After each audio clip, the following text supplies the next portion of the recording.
me qenë se përndjekja kriminalëve bëhet prej levave të cilat i siguron shteti. Policia, prokuroria, ato janë veglat me cilat përndjeket krimi. Mirë po ndarja drejtësisë ose vendosja e drejtësisë është diçka krejt tjetër.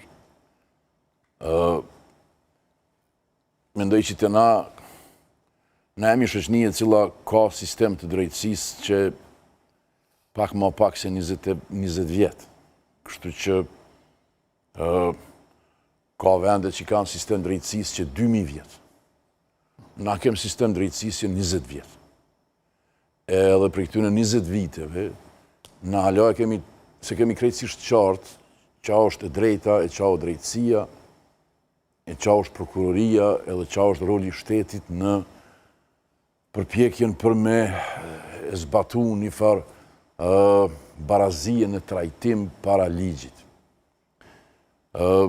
Mirë po, s'pëdu me hub kohë të folë për një qasje cila është, mendojune është si përfatsore kjo që t'ju e folë kryeministrin detyrë, shambull që i merë, janë shambull cilat merën zakonisht kur në përpjekje për me e fitu argumentin duke kriju analogji krejtësisht pa kuptimta, për shambull çfarë do lloji i analogjisë mes një rregullimi shoqëror çfarë ka Kosova si një shtet i vogël dhe i ri me Shtetet e Bashkuara të Amerikës është analogji që më thonë jo veç e dështume, po qëllimi i saj krye këput është vetëm manipulimi.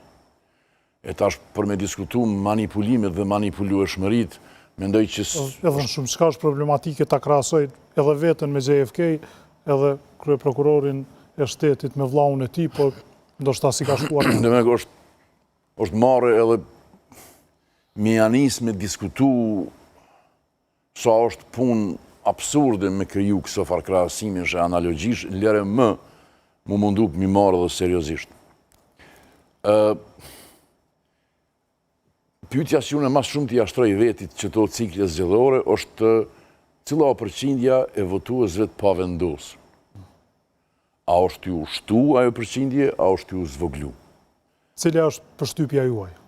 Pa i si duket përqindja e votuesve të pavendosur është ka zvoglohet për çdo cikël.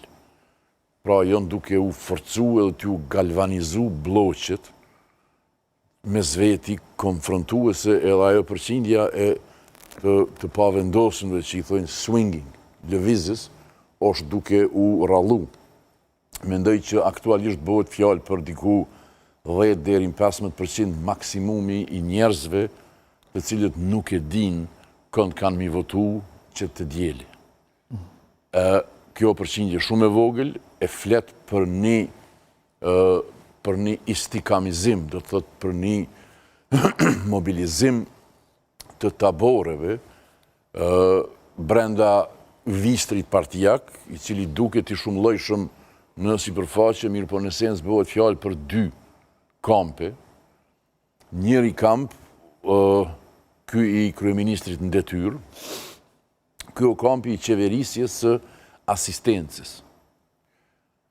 Këta i kanë ranë fije, diçkafi që nuk o fështirë mi ranë fije, e ajo është që dhurimi i paras i egzalton njerëzit. Nuk është fështirë, po thonin... Një e vërtet që e dinë edhe babadimni, moti. Me pare, si për Bajram, si për vitri, si për zedhje... Si për syneti. Njerëz gëzohen, si për syneti. Njerëz gëzohen. Edhe nëse qëllimi jytë është mi gëzu njerëzit, atëhere mundesh mi marrë një rol të tillë të një babadimni politik, i cili shpërndan para. E ka marrë këtë rol?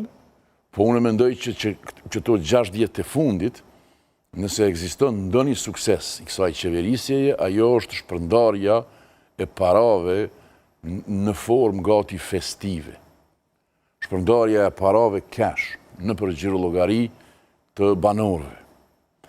Me qenë se qëllimi është mi egzaltu, mi gëzu njerëzit, edhe përmes gëzimit tyne ose gëzimin e tyne ti mi përjetu si legitimitet politik edhe partijak. Mirë. Për mua absurde, mirë po kush jo mune me gjyku. një pjesë e kësaj shoqënie, si duket, e çmon edhe e përshëndet që formë të qeverisjes. Kjo qeverisja asistencës. Me qenë se parat hargjiten ose shpërndahen në për individ edhe shpërndahen në mënyrë masive, bëhet fjallë për 100 miliona, atëherë në kasën e shtetit mesin pak pare për projekte tjera, zhvillimore.